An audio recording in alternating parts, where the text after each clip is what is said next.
오늘 주식시장이 상대적으로 많이 조정을 좀 받았습니다.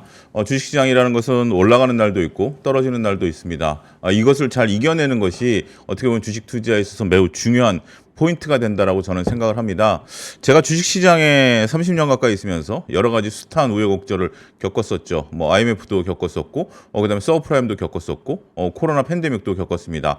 그럴 때 어떻게 멘탈 관리하느냐가 가장 중요한 것 같아요. 그 멘탈 관리에 가장 중요한 것은 내가 투자하고 있는 기업의 이익이 얼마만큼 견조하느냐라는 부분들, 그다음에 외부 변수에 따라서 이 기업의 펀드멘탈이라든지 이익의 훼손이 있겠느냐라는 부분들을 기준으로 저는 삼고 있습니다. 지금 이제 국내 주식 시장에 대해서 오늘 이례적으로 시황을 잠깐 제 개인적인 견해를 말씀드리면 시장의 변동성이 이제 시작이 된 부분들이죠. 이 변동성은 작은 변동성이라고 생각하지는 않습니다.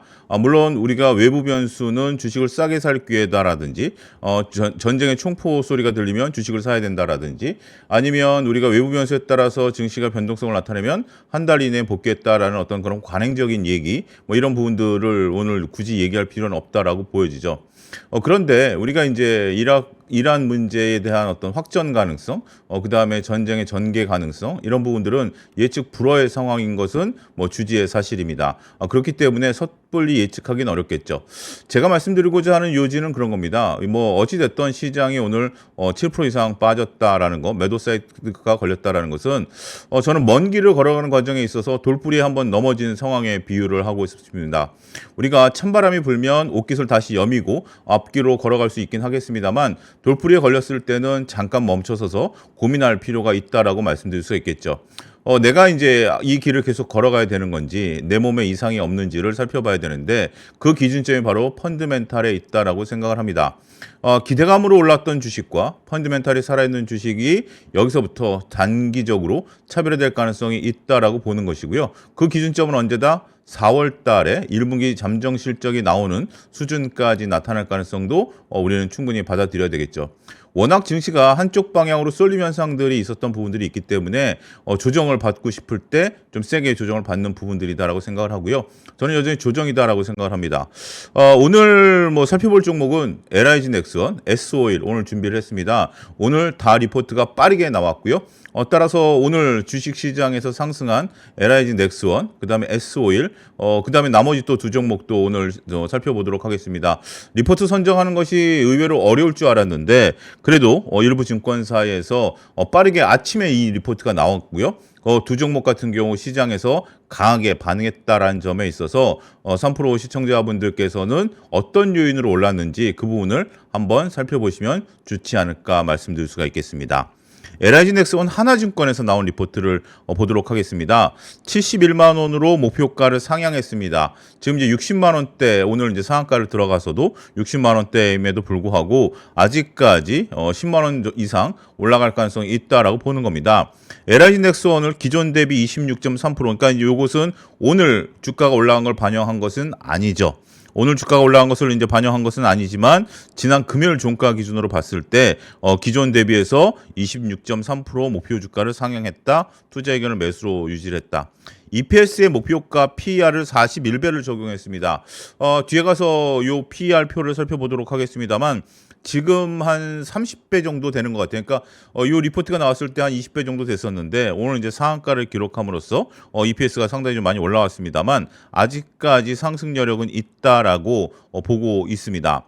안정적인 이익 증가, 가파른 증익 속도를 고려해서 멀티플 부담에서는 시간 문제다. 현재 주가는 26년 PER 37배, 30배이기 때문에 충분히 앞으로 PER 상승에 따른 그러니까 거듭 말씀드리지만 EPS도 상승하지만 PR이 상승한다라는 거, EPS도 상승하지만 PR이 상승한다라는 속도에 맞춰서 현재 주가가 앞으로 올라갈 수 있는 부분들이 있다라고 LIG 넥스원을 얘기를 했습니다. 물론 어떻게 이익이 증가하고 멀티플을 어떻게 확장시켜야 되는지에 대한 부분들은 오늘 이제 천궁2에 대한 얘기들이 나왔습니다. 그 내용도 하나증권에서는 빠르게 캐치를 해서 주말 사이에 아마 리포트를 작성한 것 같습니다. 상당히 좀 우리가 이런 부분들은 칭찬해 드려야 되겠죠. 이슈가 발생했을 때 주말에 본인 애널리스트의 의지죠. 이런 부분들을 출근해서 리포트를 냈다라는 것은 상당히 의미가 있습니다. 일단 기본적인 부분들입니다. 지금 나오는 부분들은 이제 기본적인 부분들인데 실적 우상향은 수주잔고가 담보되어 있는 부분들이다. 연간 영업이익 우상향 및 최대 실적을 갱신 중이고 적어도 2028년까지 지속될 전망으로 보인다. 이는 26조 원으로 6년치의 수주잔고에 기행하면서 연간 지금 이제 이 얘기는 아직 천공투에 대한 그 이러한 문제, 이러한 리스크에 따른 천공투 얘기가 아직 안 들어가 있습니다. 그럼에도 불구하고 약 6년치에 달하는 수주잔고가 있기 때문에 영업이익이 우상향하면서 최대 실적을 갱신할 가능성이 있다라고 LIG 넥슨은 보는 겁니다.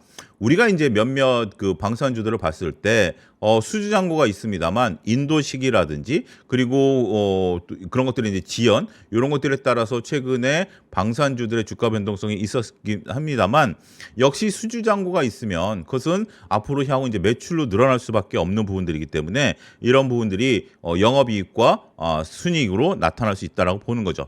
절대적인 잔고 규모 자체도 크지만 올해부터 수익성 개선 기여도가 높은 중동 수주 잔고가 매출로 인식이 되면서 본격화된다는 점이 중요하다. 이 부분은 이러한 문제를 제외하고도 중동의 수주 잔고가 수익성 개선에 기여를 한다라는 겁니다. 이 얘기는 즉슨 뭐냐면 제가 한번 말씀을 드렸던 것 같습니다. 우리가 방산 업체들이 이렇게 퍼포먼스를 보이게 된 것들이 결국 수출 트리거에 따라서 움직이기 시작했다라는 거죠. 기존에 우리가 방산주들 같은 경우 작은 방산주들이 지정학적 리스크가 불거졌을 때 올라갔습니다만 지금은 대형 방산주들이 움직이죠. 그 차이점을 여러분들 혹시 느낌으로 오시나요? 불과 한 4년 전만 하더라도 3, 4년 전만 하더라도 3, 4년 한 4, 5년 전만 하더라도 이런 지정학적 리스크가 되면 대형 방산주가 움직이는 게 아니라 중소형 방산주가 심리적으로 움직였었죠. 하지만 지금 이제 러우 전쟁 이후부터는 대형 방산주들이 움직이기 시작합니다. 그게 이제 두 가지 이유인데요. 첫 번째 이유는 우리가 글로벌리 수출을 시작했다라는 겁니다. 이렇게 수출로 시작된 방산주들 어떻게 보면 이제 문재인 정부 때부터 방산주들 그러니까 이제 방산 수출이 시작이 됐는데요. 이런 수출 모멘텀이 나타나면서 지정학적 리스크에 대해서 대응을 하고 또 대체제로서 그리고 하나의 어떤 역할론으로서 부각이 되기 시작했다라는 거죠. 두 번째는 영업이익률 자체가 바뀌기 시작했다라는 겁니다. 우리가 LIG 넥스원이라든지 현대로템, 그다음에 뭐 하나에어로스페이스, 한국항공우주 같은 경우 국내 우리나라를 지키는데도 무기를 납품합니다. 그런데 이 영업이익률이 그렇게 높지 않았었다라는 부분들 지난번에 말씀을 드렸습니다. 왜냐하면 우리나라를 지키는데 영업이익률을 높게 가져간다? 이거는 좀 다른 문제였었죠. 더군다나 우리는 이제 무기를 개발하는 데 있어서 우리 방사청이라든지 국방부와 협의를 통해서 무기를 개발하고 있기 때문에 영업이익률이 굉장히 타이트했었습니다. 하지만 다른 나라를 지키는 과정에 있어서 그리고 이제 무기를 수출하는 과정에 있어서 영업이익률 자체가 달라져 버렸습니다. 과거에 영업이익률이 2% 미만이었다라면 이제는 영업이익률이 6% 이상으로 늘어났거든요. 자, 매출도 늘어났어. 거기에 영업이익률도 기존보다 높게 받을 수 있어. 그러면 당연히 우리가 매출과 영업이익이 크게 늘어나는 거 아니겠습니까? 이러한 부분들을 바탕으로 해서 우리가 되는데 특히 이제 중동 같은 경우 영업이익률이 높게 나타난다는 점에 있어서 수익성 개선 효과가 기대된다는 거죠. 2026년 수출은 UAE의 천궁투 수출 매출이 주도할 전망이고 사우디아라비아와 이라크 실적 기여도는 올해부터 2027년, 2028년에 더해질 전망이다. 그러니까 올해부터 점진적으로 중동의 매출이 추가적으로 늘어난다라는 측면을 감안하게 된다라면 이러한 부분들이 전반적으로 실적을 견인할 부분들이다. 수익성 BP 수준의 개발산업 수주잔고는 5.3조 원에 불과하며 내수양산 수주잔고는 6.6조 원, 기타 수출잔고는 4.4조 원은 향후 영업이익을 절대 규모를 확대할 수 있다는 점에서 의미가 있다라는 겁니다. BP 수준의 개발 수주잔고, 그러니까 이제 우리가 개발산업 수주잔고는 수익성이 그렇게 크게 나는 것은 아닙니다. 수익성 BP 수준이다라고 한다라면 요거는 우리가 이제 개발산업 수주잔고는 뭐다? 새로운 무기를 개발해서 수출하는 거죠. 개발해서 수출하는 거기 때문에 개발 비용들이 들어간다라는 거죠. 개발 비용이 들어가기 때문에 실질적으로 개발된 것을 파는 것이 아니기 때문에 비용이 좀 들어가는 거죠. 그래서 BP 정도 수준. 그러니까 예를 들면 뭐 천궁2 같은 경우는 우리가 뭐 이미 개발된 상태이기 때문에 물건을 찍어서 팔면 그만큼 영업이익이 들어오는 거죠. 근데 예를 들어서 뭐 천궁3 같은 경우를 뭐 예를 들는 겁니다. 개발한다라고 하면 그 개발 비용이 들어간 것을 감안한 가격을 포함한 거 아니겠습니까? 그런 것들이 이제 감가상각비를 감안한다라는 개념으로도 우리가 할 수 있겠죠. 그래서 BEP 수준, 결코 우리가 손해 보는 수준이 아니라 BEP라는 것은 뭐죠? 비용 대비 수익이 일치되는 수준이 BEP다라는 거죠. 뭐 이런 거죠. 우리가 커피를 팔 때 원가가 1,000원이면 원가가 1,000원인데 1,000원에 커피를 팔았다? 그럼 BEP 수준에 판 겁니다. 그런데 커피가 1,000원의 원가인데 2,000원을 팔았다? 그럼 1,000원이 남는 거죠. 이런 개념인데 개발 수주 잔고는 5.3조 원에 불과하니까 그렇게 많은 것은 아니다라는 개념이죠.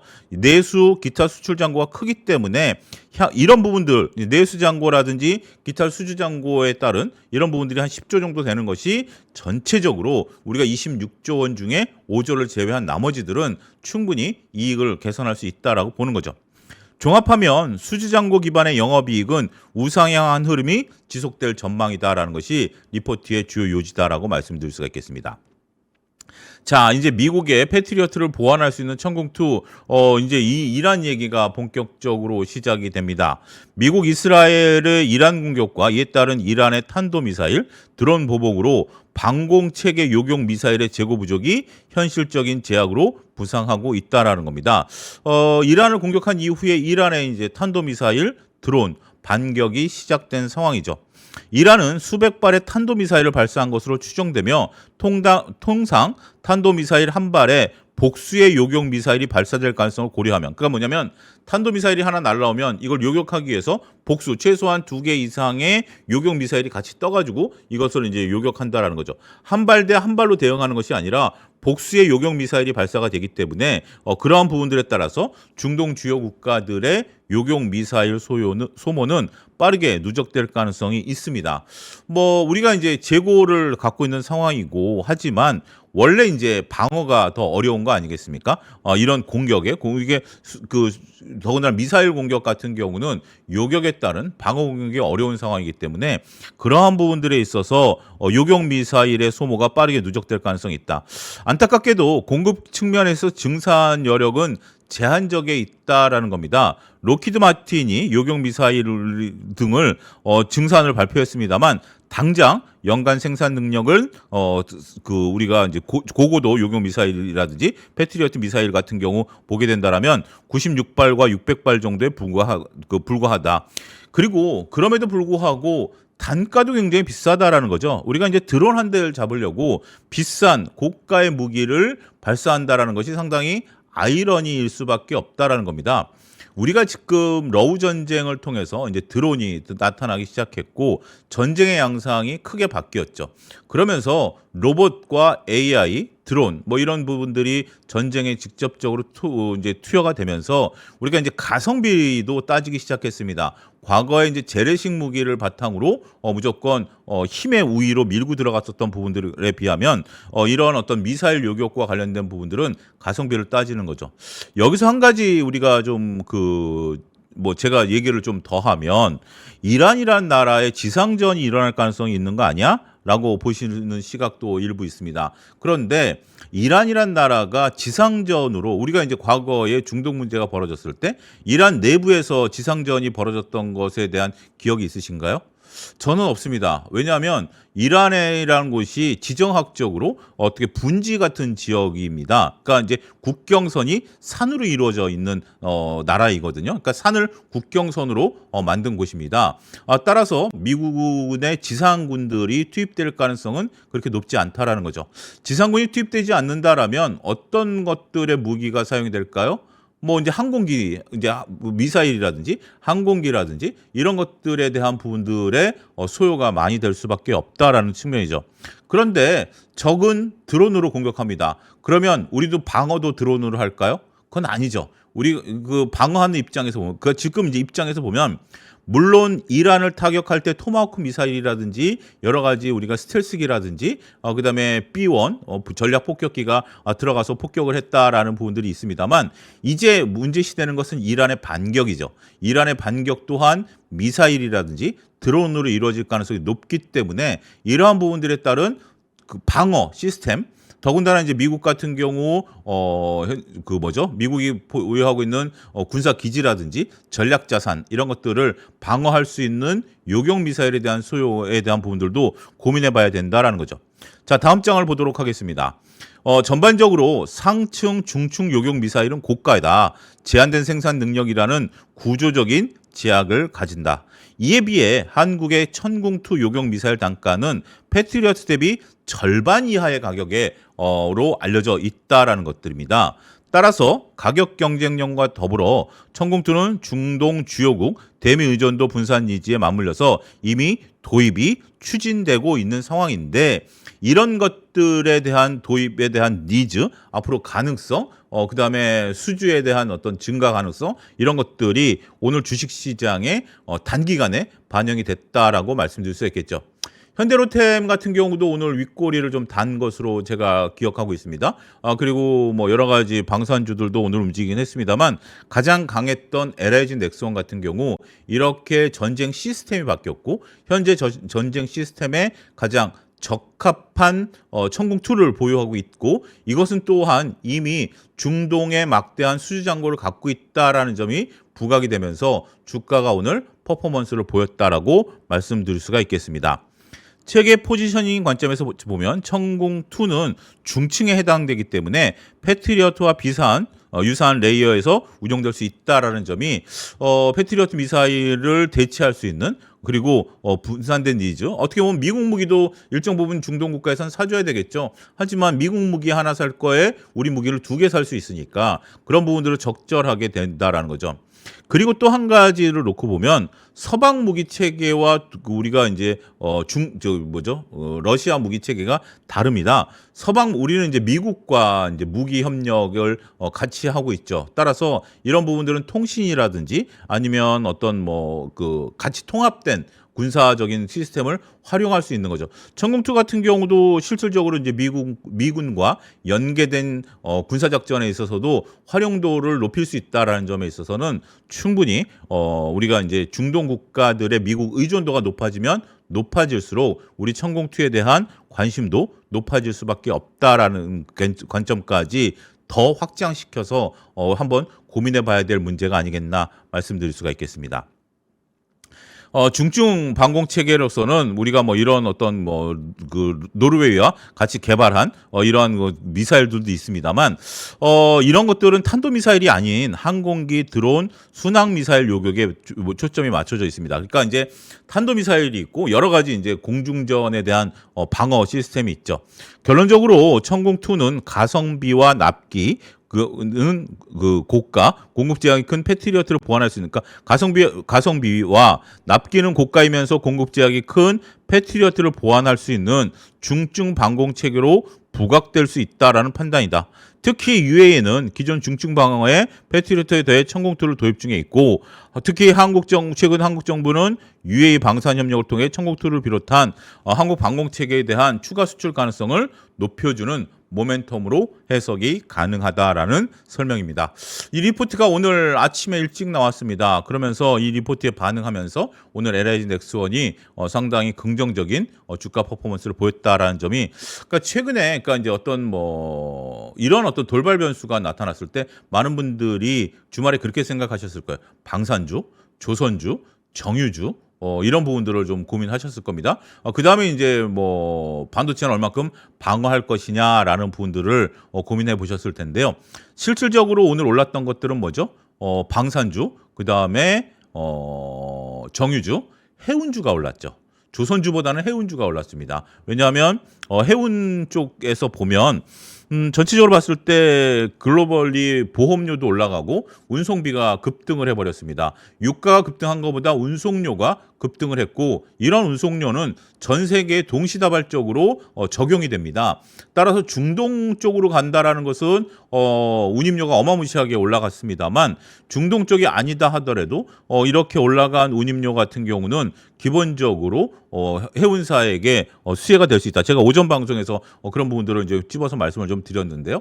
오전에 이제 다른 방송에서 그런 걸 집어서 좀 말씀을 좀 드렸는데 조선업종 같은 경우는 실질적으로 수혜를 볼 수 있는 부분들은 좀 생각과 좀 다르죠. 우리가 이제 조선업종에 대한 기대감들을 가져갈 수는 있는 부분들이 있긴 하겠습니다만 실질적으로 호르무즈 해협을 봉쇄하는 것이 배에 대한 수요를 증가시킨다라는 관점 그리고 배에 대한 발주를 증가시킨다라는 관점은 좀 다르죠. 이런 부분들을 조금 우리가 잘 고민해 봐야 된다. 그러니까 직관적으로 드는 생각과 실질적으로 어디가 수혜를 볼 것인가라는 부분들. 그래서 오늘 HMM 리포트를 찾아보니까 2월 달에 이제 리포트들이 나왔습니다만 그때만 하더라도 HMM에 대한 그 시각은 그렇게 긍정적이지 못했습니다. 그래서 오늘 제가 지난 워낙 또 오래된 리포트들이고 해서 갖고 오지는 않았습니다만 오늘은 방산주 LIG 넥스원을 집중적으로 보고 있다라고 말씀드리겠습니다. 자, 지금 이제 이 LIG 넥스원 12개월 포워드 PER과 PBR 밴드입니다. 지금 현재 우리가 이제 PER 오늘 이제 주가가 반영이 안 된 거죠. 반영이 안 된 상태에서도 PER이 대략 한 28배 정도 수준, 28배 정도 수준인데 앞서 몇 배였죠? 43배까지 올라가게 되면 70만 원이 넘어서는 목표 주가가 나온다라고 말씀드릴 수 있겠죠. 결국 지금 당장 우리가 뭐 중동이라든지 이런 부분들이 그 뭐죠? 발주를 바로 뭐 내일부터 우리 청공투 주세요라고 할 수 있는 건 아니잖아요. 근데 향후에 우리가 청공투에 대한 수요가 늘어날 것이다라는 부분들을 반영을 뭘로 하느냐? PER로 먼저 땡기겠다라는 겁니다. EPS가 지금 따라 올라가는 부분들은 아니고 나중에 중동 쪽에서 수주가 늘어나고 이런 것들이 매출과 영업이익으로 EPS에 영향을 줄 때까지는 시간이 필요하니 지금은 EPS가 따라오지 않는다 하더라도 PER을 끌어당기면서 PER이 주가를 끌어당길 수 있는 그러한 요소를 이해해달라는 것이 현재 지금 LIG 넥스원에 대한 부분들이다라고 말씀드릴 수가 있겠습니다. 앞으로 이제 영업이익과 매출액이 늘어날 수 있는 부분들 여러분들 보실 수 있고 도표 5를 보게 된다라면 수출, 회색으로 나타낸 부분들이 수출입니다. 수출 모멘텀이 점점 늘어날 것으로 보여지고 있죠. 내수에서 수출로 앞으로 전환된 모습들, 내수는 어떻게 보면 한계에 차 있는 거죠. 우리나라 이제 방위비에 대한 부분들에 대한 부분들이 여기서 이제 드라마틱하게 늘어날 수 있는 부분들은 아니다라고 저는 생각을 합니다. 어느 정도 목전에 차 있는 부분들인데 이게 이제 매출이 기하급수적으로 또 늘어날 수 있는 부분들은 뭐다? 전반적으로 봤을 때 수출 모멘텀이 나타났을 때 이런 것들이 늘어날 수 있는 부분들이다라는 것들을 여러분들이 잘 인지하셨으면 좋겠습니다. 자, 두 번째로 S오일입니다. S오일 같은 경우도 삼성증권에서 오늘 빠르게 리포트를 냈습니다. 중동 전쟁, 정유수급 타이트 심화 야기할 것이라는 리포트를 발간을 했습니다. 그러면서 S오일도 오늘 주가가 상당히 퍼포먼스를 좀 보였죠. 2월 28일 미국과 이스라엘의 이란 공습 이후 이란의 반격이 미국 자산을 포함한 중동 전역으로 이어지면서 확전 양상이다. 특히 이제 사우디의 이제 정제 설비와 LNG 설비, 지금 이제 LNG 설비에 대한 부분들이 나타나면서 LNG 가격이 이제 급등하고 있죠. 아시아 쪽으로 가는 LNG에 대한 설비를 우리가 이제 드론 공격으로 이제 가동 중단이 되면서 전체적으로 상당히 좀 문제다. 이제 LNG에 대한 그러니까 유가는 뭐 특별히 오펙이 이제 증산을 했죠. 오펙이 이제 증산 결정을 했죠. 그런 빠르게 이제 증산 결정을 했음에도 불구하고 LNG에 대한 어떤 수요 이런 부분들도 이게 장기화되면 문제가 될 것 같아요. 보통 우리가 이제 재고를 쌓아놓고 있죠. 이러한 재고 부분들이 있다 하더라도 이런 재고들을 소진하는 것을 능가하는 정도의 전쟁이 길어지면 그래서 뭐 다들 인지하고 계시겠습니다만 트럼프 대통령이 한 달 내에 끝내겠다라고 한다라는 것은 역설적으로 오래 끌고 싶지 않다라는 이미지죠. 반면에 오래 끌릴 수도 있다라는 부분들도 우리는 한번 봐야 될 것 같아요. 왜 전쟁을 시작하는 데 있어서 우리가 그렇잖아요. 친구분들하고 싸울 때 야 우리 5분만 싸워? 이렇게 얘기하고 싸우는 경우가 있나요? 그렇다라는 것은 그거보다 더 길어질 수 있다라는 것을 역설적으로 보는 거예요. 그러면 우리가 유가라든지 LNG 가격의 증가, 이거는 우리나라 생산 그 시설에 대한 원가에 대한 그러니까 원가에 대한 부담으로 작용할 수 있는 거죠. 그렇죠. 원가에 대한 부담으로 작용할 수 있는 부분들이기 때문에 이런 LNG나 정제 시설, 설비 이런 것들에 대한 공격, 특히 이제 여기서 결정타로 제가 우려하는 것은 가장 중요한 시설이 아직 이제 타격이 안 됐죠. 그러니까 뭐 어떤 게 중요하다라고 얘기를 하는 게 아니라 그것이 굉장히 심화된 타격을 받음으로써 생산이 중단된다라든지 글로벌 시장에 있어서의 출하가 늦어지게 되면서 유가가 급등해버리는 상황이 연출이 되기 시작한다라면 이러한 것은 또 다른 문제를 야기할 수 있다라는 측면에 있어서 우리가 예의주시해야 되겠다라고 말씀드릴 수 있겠습니다. 호르무즈 해협 봉쇄 위협을 제외한다 하더라도 원유 대비 정유 수급 타이틀을 야기 가능한 이벤트가 속출할 수 있다라는 거죠. 호르무즈 해협 같은 경우 여러분들 뭐 지도를 워낙 많이 보니까 하지만 호르무즈 해협을 왜 이란이 봉쇄하면 그 밑으로 좀 그 다른 국가로 돌 수 있을까? 그 밑에 뭐 오만이 있나요? 그 오만 쪽으로 돌 수 있는 거 아니야라는데 실질적으로 배는 이란에 붙어서 돈다라고 합니다. 이란에 붙어서 돌기 때문에 이란 그게 이제 우리가 같은 바다라 하더라도 바다에도 길이 있잖아요. 백길이 있는 것처럼 그 이란 쪽에 치우쳐 있다 보니까 실질적으로 호르무즈 해협을 봉쇄하는 데 있어서 이란의 역할이 크다라는 점을 지리적으로도 우리가 배워둘 필요가 있다라고 말씀드릴 수 있겠죠. 자, 1분기 프리뷰는 컨센서스를 54% 상회할 전망이다. 영업이익은 5,900억.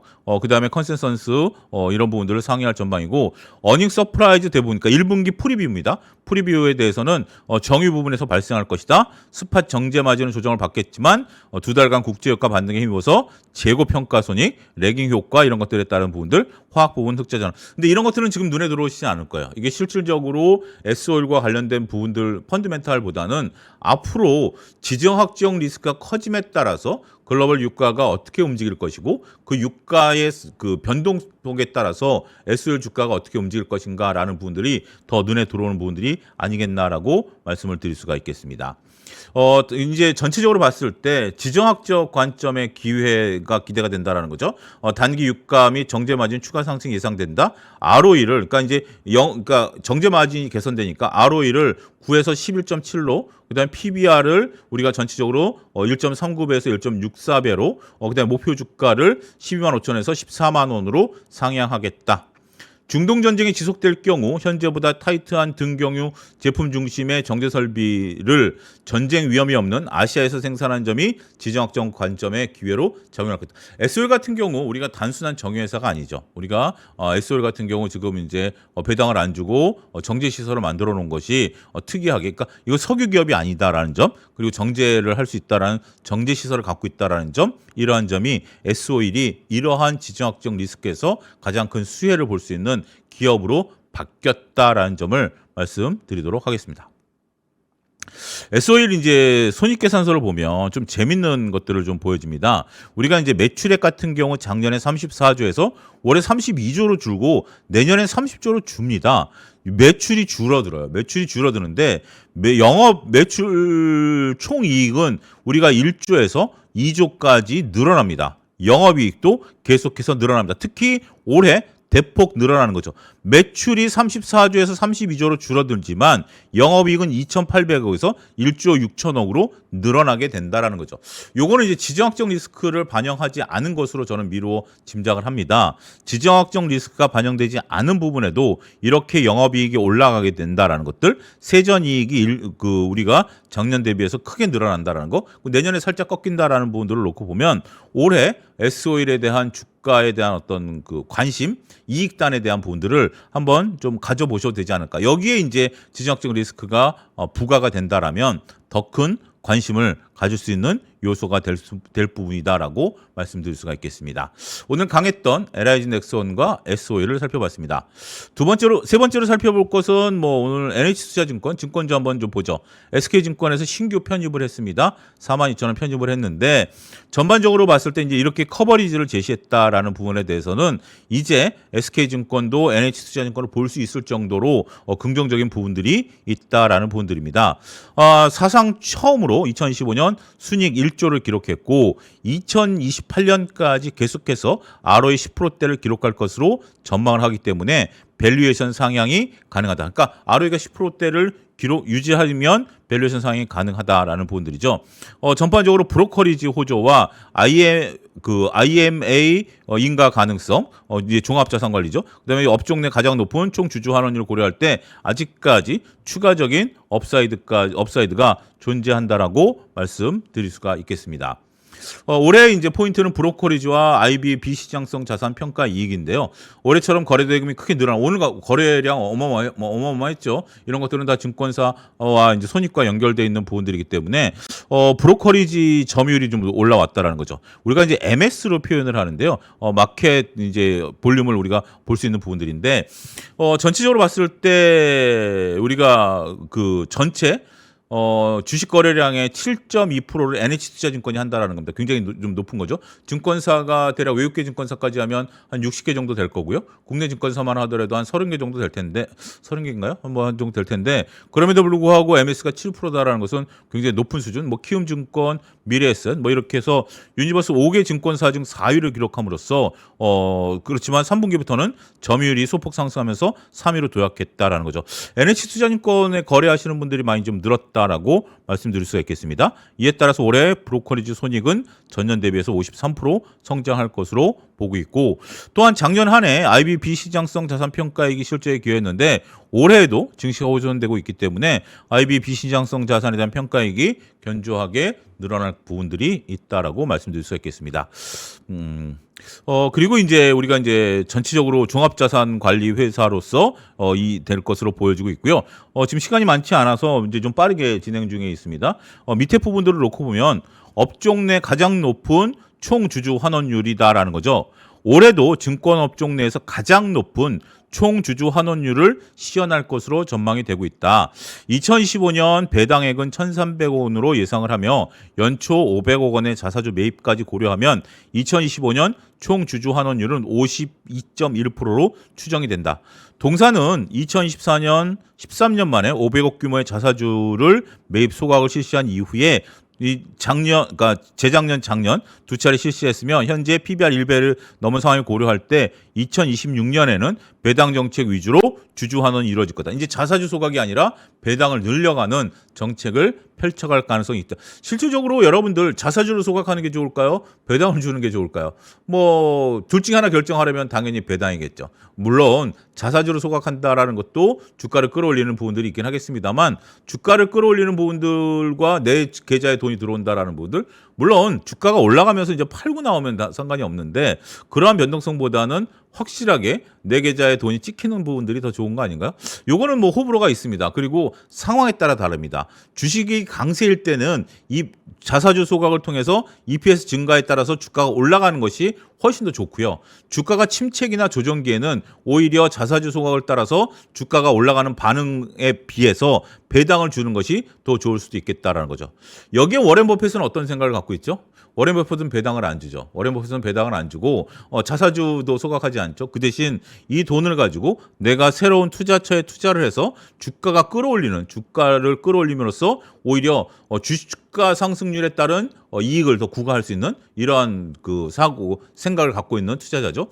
결국 우리가 기업의 이익은 자사주 소각이냐 배당이냐 아니면 재투자냐 이런 부분들로 갈릴 수 있는 부분들인데 이거는 그때 상황과 어떤 액션을 취하느냐에 따라서 우리는 그걸 보고 인식하고 거기에 내가 대응하면 되는 거예요. 무조건 자사주 소각을 해야 된다. 무조건 배당을 해야 된다. 무조건 재투자를 해야 된다. 정답은 없습니다. 상황에 따라서 그런 것들 그리고 그러니까 기업의 상황, 그다음에 주식시장의 상황 이런 것들과 맞물리면서 보셔야 되지 않을까. 앞으로 제가 이제 리포트 읽기를 하면서 이런 얘기들이 나올 때마다 시장 상황과 기업 상황과 을 같이 고려해서 그럼 그 기업에 대해서 앞으로의 전망도 조심스럽게 말씀드리도록 하겠습니다.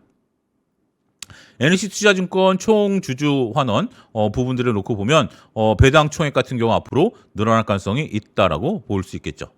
자, 마지막으로 살펴볼 것은 효성 TNC입니다. 요즘 최근에 주가가 좋은데요. 물론 오늘도 여지없이 시장에 두드려 맞는 부분들이 있는 겁니다.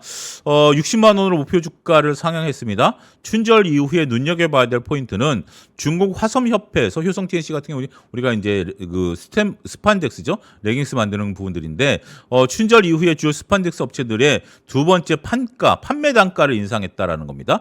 이런 부분들인데 연초 후 부각된 공급 제약 속에서 수요 회복 기대감이 나타나면서 공급은 제약됐지만 수요는 회복되면서 두 번째 판가 인상이 감안되면서 연간 영업이익 880억이 개선될 가능성이 있다. 가동률이 90%라는 것은 현재 지금 뭐 공제 풀가동돼 있다라는 부분들이죠. 거듭 말씀드리지만 가동률이 85% 이상 올라가면 공장은 풀가동되고 있는 겁니다. 그만큼 현재 효성 TNC의 중국 공장에 대해서는 가동이 그만큼 많이 된다라는 것은 재고가 쌓이는데 가동률을 높일까요? 그건 아니죠. 재고가 쌓이면 가동률을 낮출 수밖에 없지만 재고가 안 쌓이고 계속해서 판매가 늘어난다라는 측에 있어서 더군다나 수요까지 개선된다라는 측면에 있어서 가동률이 90%를 유지하고 있다는 것은 만드는 족족 판매가 가능하다라는 것을 우리가 읽어낼 수 있는 부분들이 아니겠나 싶습니다. 2월 27일 발표한 스판덱스 재고 일수는 33일로 연휴 이전 대비 4일 증가했다. 다만 춘절 직후 37일에서 고객사 오더 증가로 하락 추세인 것으로 파악이 되고 있는 상황이다. 연휴 대비해서 4일 증가해서 33일이지만 춘절 직후 37%면 20일 때까지 지금 낮춰질 수 있다라는 부분들이죠. 이런 추세가 된다라는 거죠. 우호적인 수급 여건 속 판가 인상 기조로 산업지표 개선세 지속될 전망이고 원재료 가격 상승세 확대로 추가적인 판가도 원재료 가격이 올라감에 따라서 판매 가격을 또 올릴 수 있다라는 측면으로 우리가 볼 수 있겠다라고 말씀드릴 수 있겠습니다. 지금 이제 글로벌 1위의 이제 스판덱스 업체로서 올해부터 본격화될 업사이클의 최대 수혜가 될 수 있을 것으로 보여지고 있고 중국의 이제 과당 경쟁 방지 정책으로 상위 업체 중심으로 시장이 재편되면서 효성 TNC가 여기에서 충분히 이득을 볼 수 있겠다. 목표 주가는 중국 동종업체 멀티플 상승을 반영하여 60만 원, 11% 상향을 한다라는 부분들. 첫 번째 판가 인사 이후에 주가가 49% 급등을 했고 시장을 크게 아웃퍼폼. 시장이 27% 같이 올랐기 때문에 그 부분을 감안해야 된다라는 부분들도 있죠. 그럼에도 불구하고 12개월 선행 EV 에비타 및 PBR은 각각 6배, 1배 수준이기 때문에 업황 회복 구간에서 나타날 높은 이익 레버리지 감안할 때 업사이드 포텐셜이 크다라고 판단이 된다라는 겁니다. 자, 이제 마지막으로 이제 효성 TNC 손익계산서를 좀 짧게 살펴보도록 하겠습니다. 우리가 이제 2025년 7조 7천억의 매출에서 7조 8천억의 올해 매출 별로 그렇게 크게 늘어날 것 같지는 않죠. 하지만 내년도에는 8조 5천억까지 매출이 크게 늘어날 걸로 보여집니다. 여러분들 손익계산서를 저랑 살펴보면서 이런 부분들 보이시나요? 2025년 대비 2026년에 크게 늘어나는 기업이 있고 2025년 대비 2027년이 크게 늘어나는 기업들이 있습니다. 그러면 2026년에 크게 늘어나는 기업들은 상반기 때 좀 볼 필요가 있고 2027년에 크게 늘어나는 기업들은 올해 내내 볼 필요가 있다라는 게 제 개인적인 생각입니다. 그런 것들 같은 경우 특히 이제 주가가 조정을 만약에 받게 되면 2026년에 크게 늘어나는 종목들은 반등세가 그렇게 강할까요? 저는 좀 반등세가 좀 미약할 수 있습니다. 하지만 2017년에 크게 늘어나는 기업들은 조정이 깊어지고 나면 오히려 반등세가 나타날 수도 있겠다라는 생각을 가져갑니다. 요거는 이제 여러분들이 앞으로 저랑 공부를 하면서 한번 추적 관찰해 보십시오. 그러면서 이런 어떤 상황들을 익혀내고 나시면 앞으로 여러분들이 이제 2026년 지나면 2027년 볼 거 아니겠습니까? 그러면 2018년, 2017년 여기에 따라서 어떻게 대응해야 될지 이런 분들을 보셔야 될 것 같아요. 지금 댓글을 보니까 어떤 분 같은 경우 제가 이제 리포트를 읽어주는 것을 같이 이제 공부하시고 그 다음에 주가가 어떻게 움직이는지에 대해서 추적 관찰을 하겠다라고 하면서 나만의 방식으로 적용시키려고 한다라고 댓글을 올려주신 분이 계시더라고요. 상당히 저는 박수 쳐드리고 싶고요. 오히려 그분의 그런 어떤 그 레코드, 기록 이런 것들을 좀 전수받고 싶은 그런 부분 생각도 좀 들 정도로 상당히 좀 부러운데요. 어쨌든 영업이익 같은 경우도 2026년 대비 2017년이 크게 늘어난다는 측면에 있어서는 한번 좀 여러분들 관심 있게 이 산업도 좀 보실 필요가 있습니다. 자, 오늘 뭐 상당히 좀 머리가 아픈 날이죠. 머리가 아픈 날인데 머리가 아픈 날도 우리가 봐야 될 것은 보고 어떻게 보면 주식 시장에 있어서 힘들 때도 때로는 잘 견뎌낼 수 있는 부분들이다라고 봐야 되겠죠. 제가 이제 믿는 구석은 그겁니다. 펀드멘탈이 살아있느냐? 아니면 외부 변수에 따라서 기대감으로 올랐던 주식의 무너짐이냐? 요 두 차이는 분명 존재할 것으로 저는 생각을 합니다. 아직까지 펀드멘탈이 살아있는 기업들은 충분히 우리가 반등 가능성은 있다라고 생각하기 때문에 그러한 기업들에 대한 관심 지속적으로 가져와 주시면 좋겠습니다. 내일은 좀 더 웃는 낯으로 뵐 수 있는 날이 되기를 기대하면서 오늘 리포트 읽기는 여기서 마치고요. 내일 또 6시 15분 여러분들과 리포트를 읽어보도록 하겠습니다. 감사합니다.